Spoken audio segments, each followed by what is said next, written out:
Assalamualaikum Ustadz. Waalaikumsalam warahmatullahi wabarakatuh. Pak Am, saya mau nanya. Saya suka kasihan melihat orang jualan atau supir angkot yang sepi.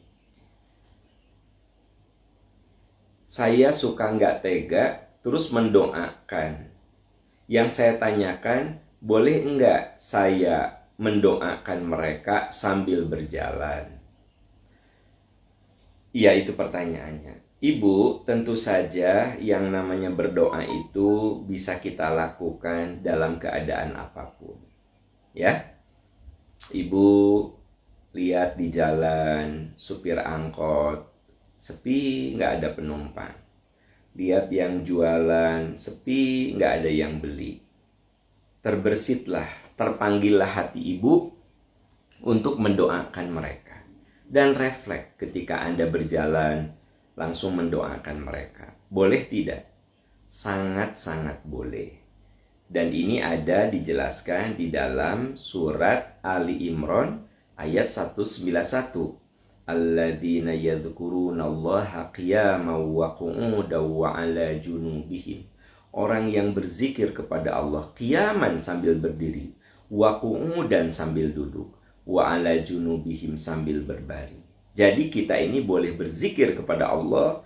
Kan doa itu bagian daripada zikir. Anda sambil jalan mendoakan agar mereka diberikan rezeki, agar mereka diberi kesehatan. Anda doakan agar mereka diberi keberkahan, sekalipun rezekinya seret. Kita doakan anak-anak mereka jadi anak-anak yang soleh, yang akan membanggakan orang tua. Nah, itu artinya sesuatu yang dikategorikan sebagai zikir. Alladzina yadhkurunallaha qiyaman. Orang yang berzikir kepada Allah sambil berdiri. Wa qu'udan, sambil duduk. Wa 'ala junubihim, sambil berbaring. Itu ayat ada di surat Ali Imran ayat 191. Dan jangan lupa, doa yang paling mulia adalah ketika kita mendoakan orang lain dan orang yang didoakan itu tidak tahu. Itu doa yang paling mulia. Ketika ibu mendoakan agar mereka dibukakan rezeki, ketahuilah malaikat di atas kepala ibu akan mengaminkan. Dan dia akan mengatakan, ya Allah, kabulkan doa orang ini sebagaimana dia mendoakan saudaranya. Berikan kepada orang ini kebaikan sebagaimana dia meminta kebaikan kepada saudaranya. Jadi sungguh mulia ketika kita menjadi orang yang selalu mendoakan orang lain. Itu sungguh suatu kemuliaan yang luar biasa. Ya Bu ya? Wallahu a'lam bishawab. Ya, kita beralih ke pertanyaan berikutnya. Assalamualaikum Pak Am. Waalaikumsalam warahmatullahi wabarakatuh. Ya. Assalamualaikum Pak Am. Waalaikumsalam warahmatullahi wabarakatuh. Anak saya kemarin berakikah dan rambutnya sudah dicukur dan rambutnya sudah ditimbang. Yang mau saya tanyakan, berat timbangan rambutnya dihitung seharga perak atau emas? Kalau menurut hadis sih sebenarnya dua-duanya bisa. Bisa perak, bisa emas. Hadisnya ke perak. Tetapi kalau dikurskan dengan emas, yang namanya ibadah yang mengandung unsur sosial itu lebih tidak ada masalah.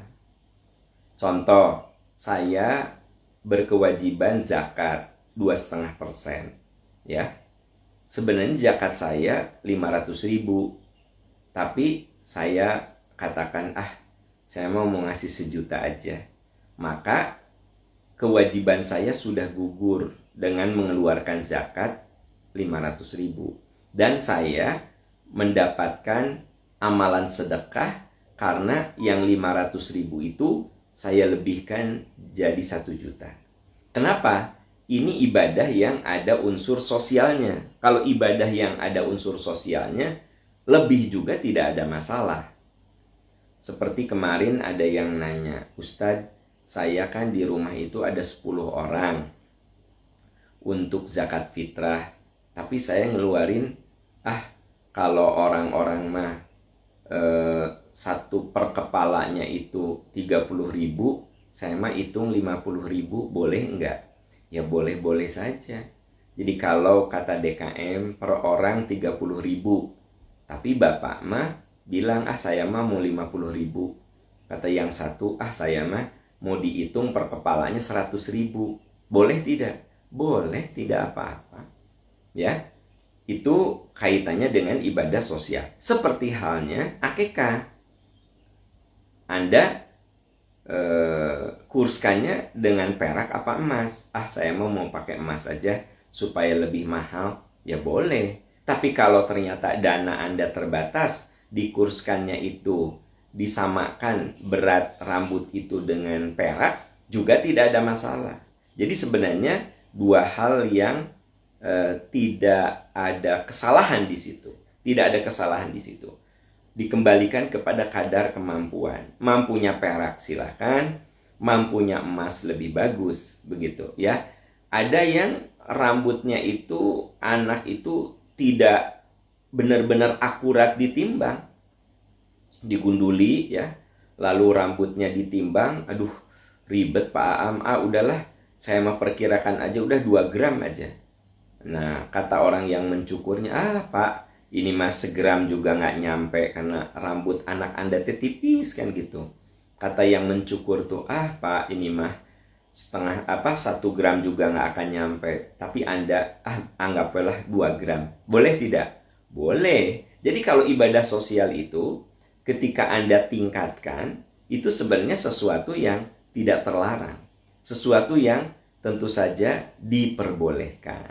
Ya, wallahu a'lam bissawab. Wallahu a'lam bissawab. Ya, kita beralih ke pertanyaan berikut. Assalamualaikum warahmatullahi wabarakatuh. Waalaikumsalam warahmatullahi wabarakatuh. Ustadz, bagaimana hukumnya jika lebih menyayangi orang tua angkat daripada orang tua kandung karena saya sudah dirawat dari bayi, sedangkan orang tua kandung malah memberi ke orang tua angkat. Makanya saya hanya sedikit rasa sayang ke orang tua kandung. Apakah berdosa? Oke, pertama Anda harus berpikir dulu positif. Kenapa Anda tidak diurus oleh orang tua kandung? Jangan, orang tua saya emang nggak sayang. Coba pikiran itu yang ingin saya luruskan. Boleh jadi orang tua Anda itu ingin Anda bahagia, ingin Anda terurus. Kan Anda tidak tahu orang tua kandung Anda dulu seperti apa.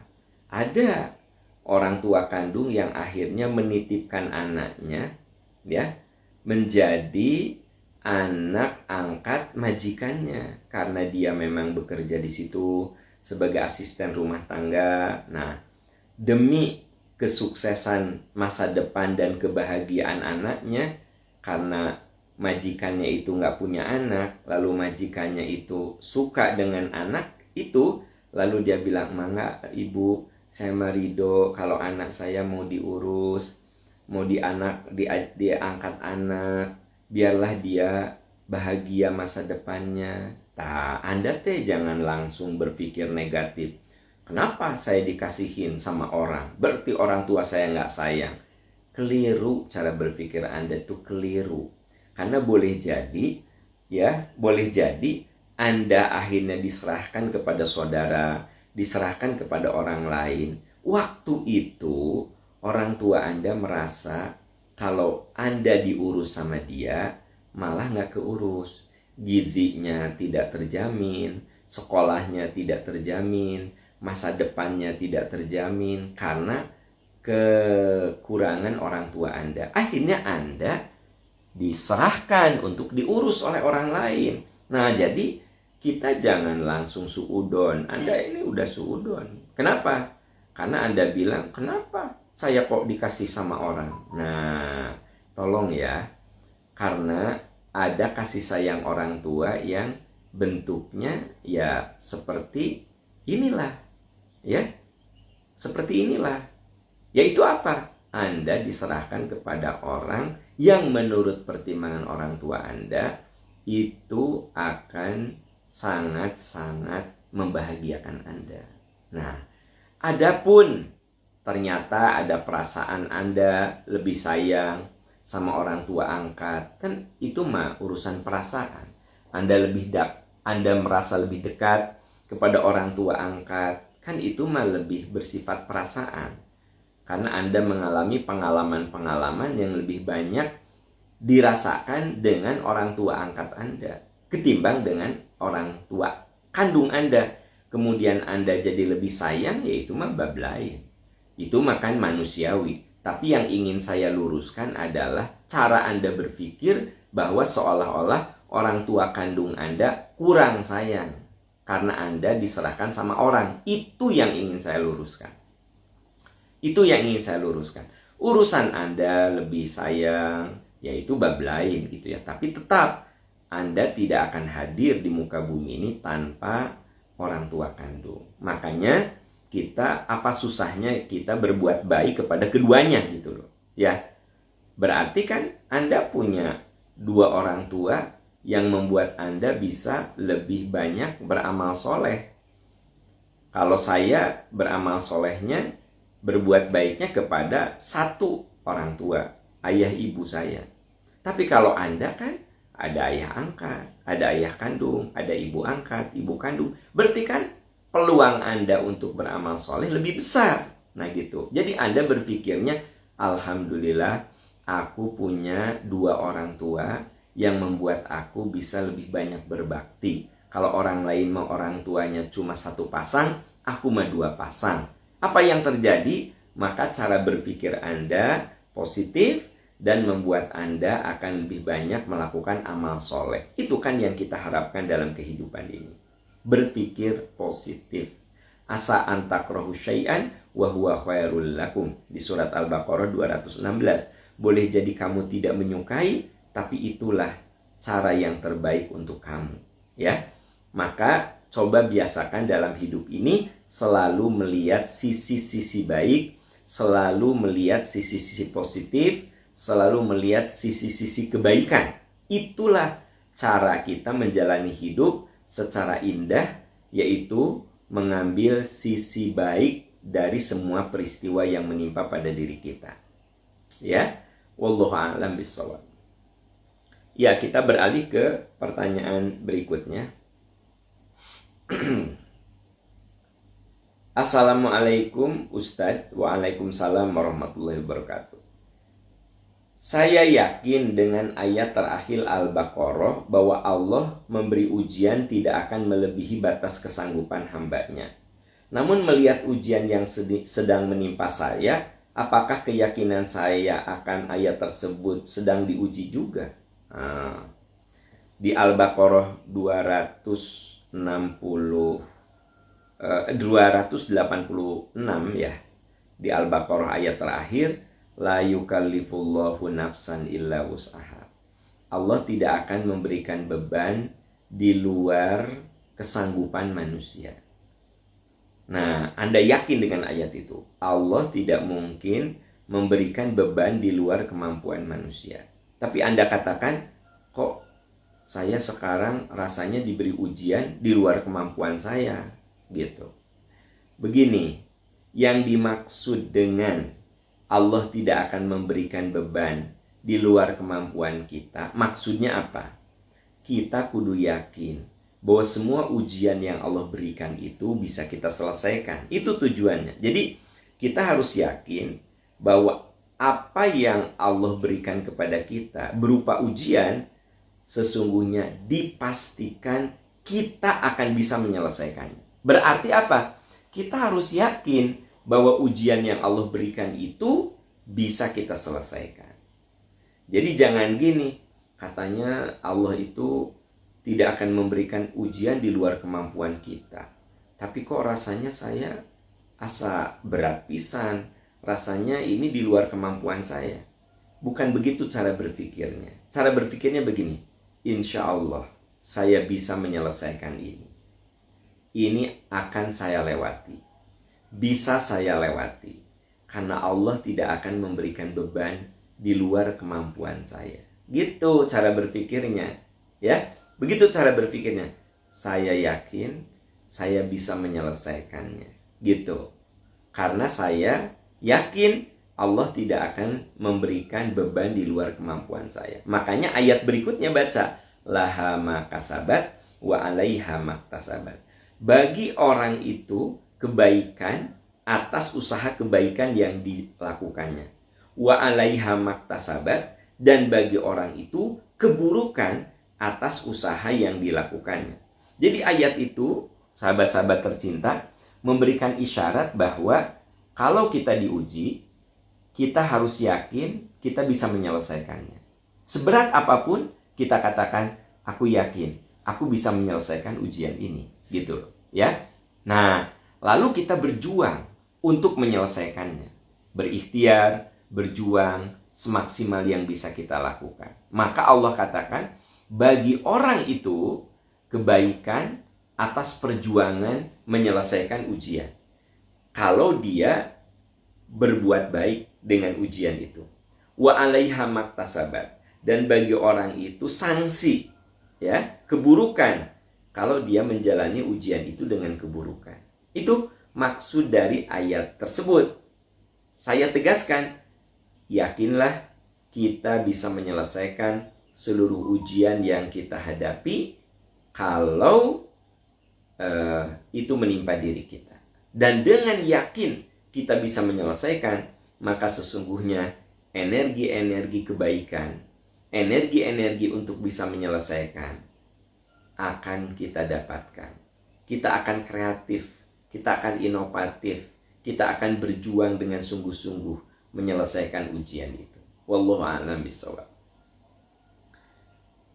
Ya, kita beralih ke pertanyaan berikutnya, ya. Assalamualaikum Pak Am. Waalaikumsalam warahmatullahi wabarakatuh. Pak Am, kakak saya 5 tahun yang lalu mentalak istrinya. Tapi baru bilang 1 kali talak, dan itu pun via HP. Karena istrinya memilih kerja dan tinggal di luar kota. Sehari setelah itu, kakak saya menikah lagi dengan wanita lain dan sekarang sudah punya anak. Bagaimana status istri yang ditinggal di luar kota tersebut? Apakah secara agama masih sebagai istri? Kalau secara hukum masih status suami istri karena tidak diurus ke pengadilan agama. Oke, bagusnya diurus ya kalau udah 5 tahun begitu. Jadi si suaminya itu sebenarnya tipe suami yang zalim. Jadi bisa saja sih menceraikan istri kalau alasannya bahwa istri tidak mau taat ya sama suami. Lalu si istri mentalak, si suami mentalak istrinya. Tapi jangan seperti yang dilakukan oleh kakak Anda itu, suami kakak Anda itu. Udah aja dibiarkan begitu saja. Harusnya diurus, karena coba Anda lihat dalam surat At-Talaq, dalam surat An-Nisa, dalam surat Al-Baqarah, kita ini tidak boleh menzolimi orang. Kan begini, kalau kita mentalak istri, tapi cuma lisan, 5 tahun tidak pernah menafkahi. Nah si istri ini kan gak bisa nikah sama orang lain. Kenapa? Ya gimana bisa nikah? Surat cerai saja gak punya begitu. Nah jadi kepada para suami, jangan sampai kalau Anda mentalak istri, lalu menyiksa istri, mengungkung istri, ya, mantan maksud saya, mengungkung mantan istri dalam ketidakpastian. Membiarkan mantan istri dalam ketidakpastian, sungguh itu sebuah dosa besar. Jadi sebenarnya kezoliman terhadap orang itu tidak akan diampuni oleh Allah kecuali yang bersangkutan harus meminta maaf. Nah jadi tolong kepada siapapun, kalau ada ucapan mencerai istri, kalau mau rujuk, rujuk yang benar. Kalau mau talak, talak yang benar. Maksudnya apa? Jangan ambangkan 5 tahun itu kan bukan waktu sebentar. Dicerai aja gitu.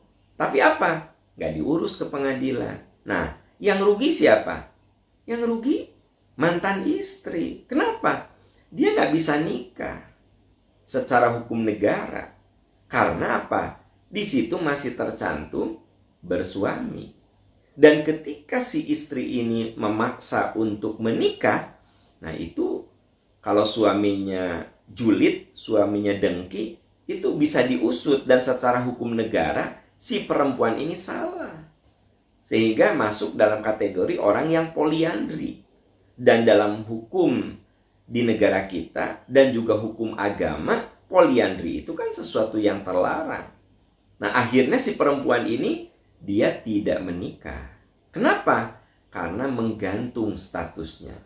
Diperlakukan sebagai istri tidak, ya, dinafkahi tidak, disayangi tidak, tapi tidak diselesaikan. Jadi bagi bapak-bapak, kalau Anda bercerai sama istri, tolong segera selesaikan urusannya.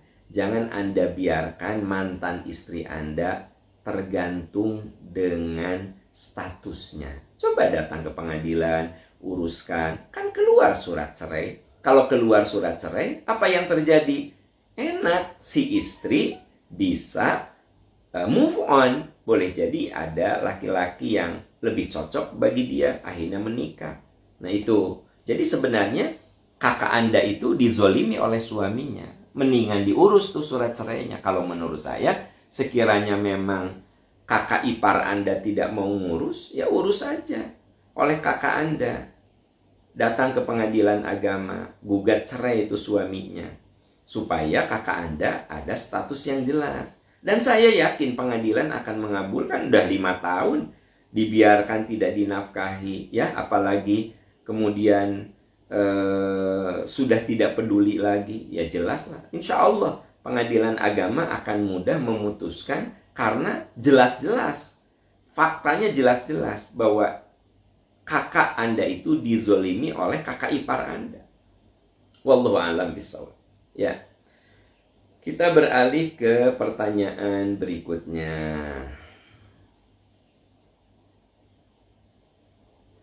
Assalamualaikum Pak Am. Waalaikumsalam. Saya bertanya seputar corona. Saya kerja di kota Bandung yang masih zona kuning. Sementara domisili saya di Kabupaten Bandung Barat yang zona biru. Sampai saat ini saya masih memilih untuk sholat di rumah dan sholat Jumat diganti duhur.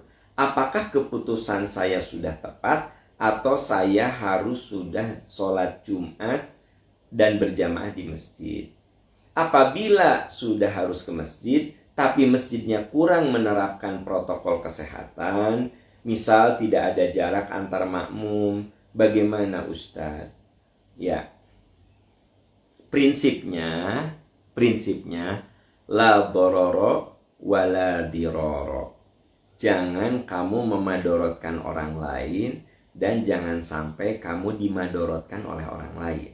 Ya, nah kalau Anda berada di tempat yang sebenarnya sudah aman, ya, sudah aman, tapi Anda lihat masjid tempat Anda melaksanakan Jumatan, masjid tempat Anda melakukan sholat berjamaah itu tidak menerapkan protokol kesehatan, tidak jaga jarak, tidak pada pakai masker, ya.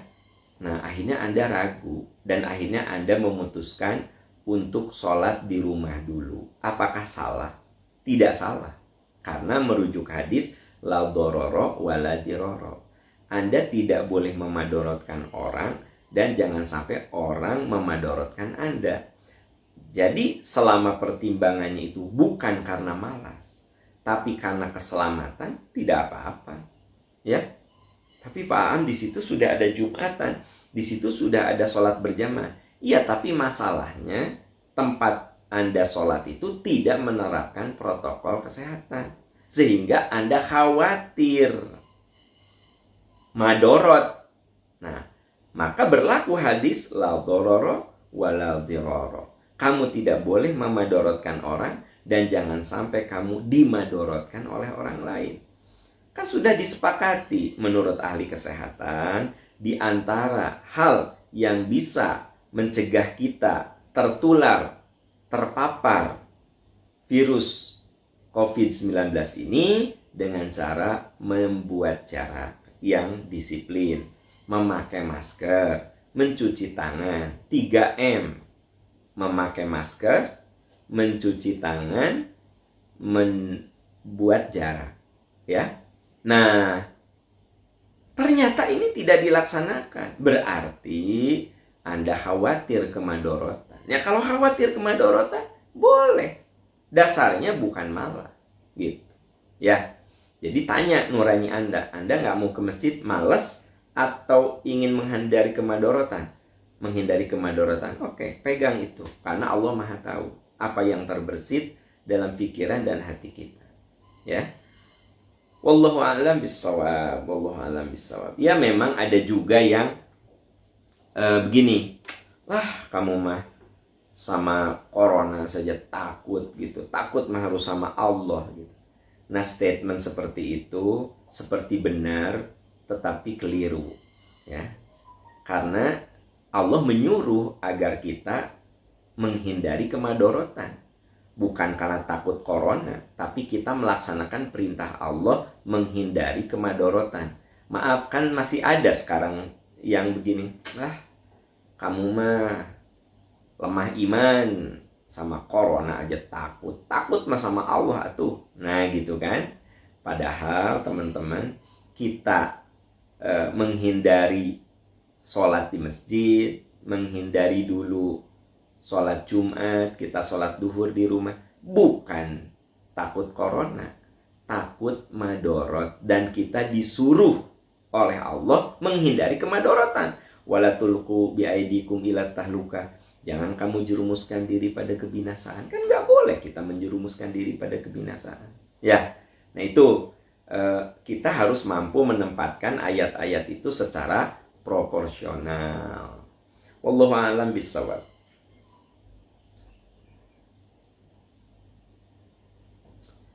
Pertanyaan berikutnya, ya. Assalamualaikum warahmatullahi wabarakatuh. Waalaikumsalam warahmatullahi wabarakatuh. Ustadz, bisakah kalau uang rambut bayi yang baru lahir dibayarkan tidak pas akikah? Atau harus pas akikah berbarengan akikah bayi pada hari ke-7? Ya, ini tentang akikah lagi ya. Prinsipnya begini. Akikah itu disembelih pada hari ke-7. Kullu mauludin murtahinun bi aqiqatihi. Setiap anak yang lahir tergadai oleh akikahnya. Yudbahu yauma sabihi. Disembelih akikah itu hari ke-7. Wa yuhlaku, digunduli. Jadi ada tahlik, ada taksir. Tahlik itu gundul. Kalau taksir itu artinya diambil beberapa helai.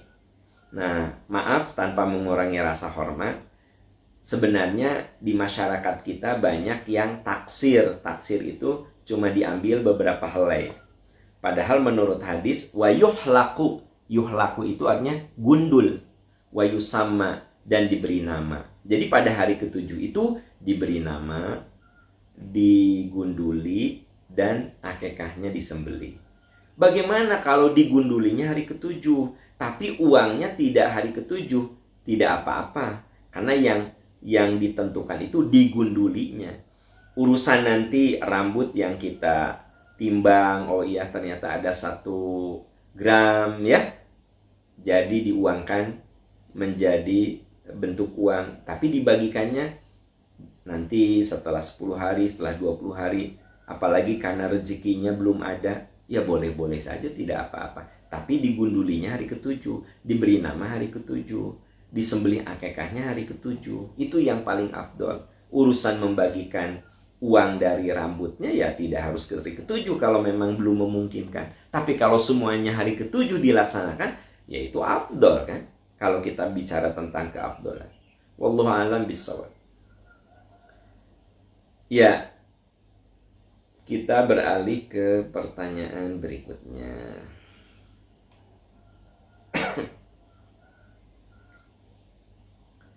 Assalamualaikum. Waalaikumsalam warahmatullahi wabarakatuh. Pak Am, bagaimana menyikapi orang-orang yang suka bertanya tentang masalah pribadi? Nanya suami, nanya anak, nanya apa kamu sudah menikah, apa belum menikah? Bagaimana cara menjawab orang-orang seperti itu dan menyikapinya? Ya, disinilah kita butuh kearifan. Kalau misalnya, teteh, udah nikah belum? Nah, coba Anda lihat di dalam surat Al-Furqan.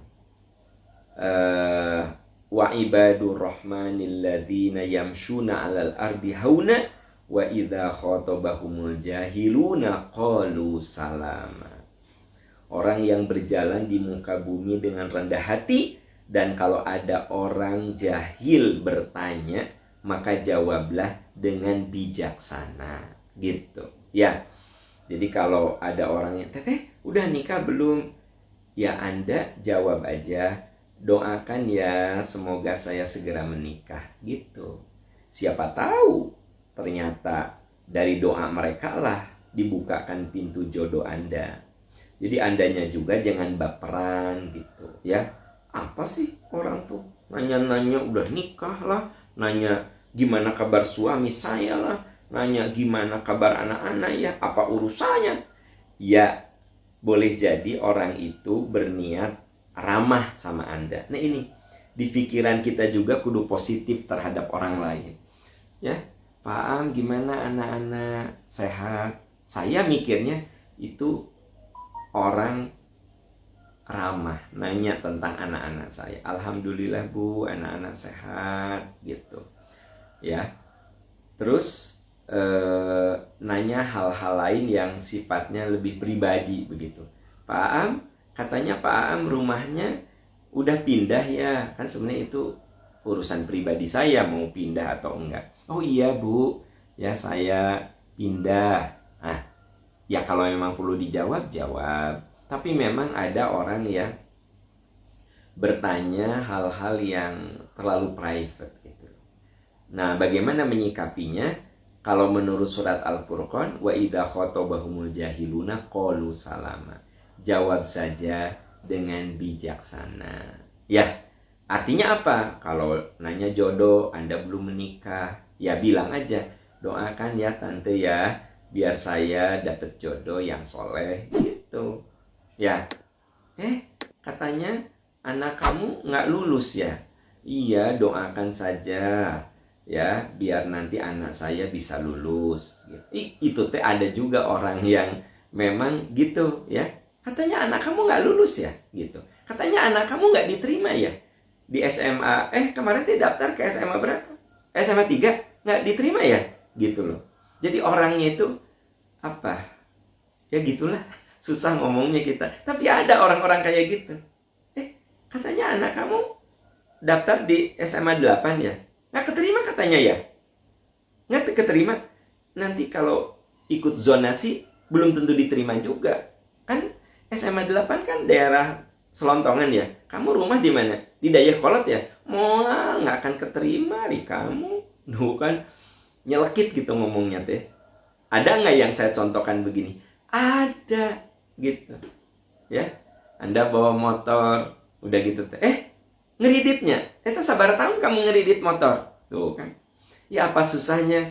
Ya sebenarnya kalau teman kita pakai motor baru, barokallah, ya Allah motornya bagus sekali, semoga berkah. Kan gitu yang enak. Ini mah, kamu beli motornya cash apa kredit sih? Gitu. Saya mah mana punya duit cash, kredit. Itu sabar tahun. Terus itu berapa cicilannya? Kan itu sebenarnya wilayah yang terlalu private. Tapi ada nggak orang yang kayak gitu? Ada orang yang kayak gitu. Nah, jadi caranya gimana? Wa idza khatabahumul jahiluna qalu salama. Kita bijak menghadapinya, ya. kita bijak menghadapinya. Tas kamu KW apa asli sih? Ya mah KW-nya. Coba, padahal kenapa sih harus nanyain KW atau ori? Ya biarkan saja. Mau KW duit-duit dia, mau ori duit-duit dia. Tapi dia tuh nggak bisa gitu nahan untuk nanya, tasnya baru ya? Ini ori apa KW sih? Nah gitu.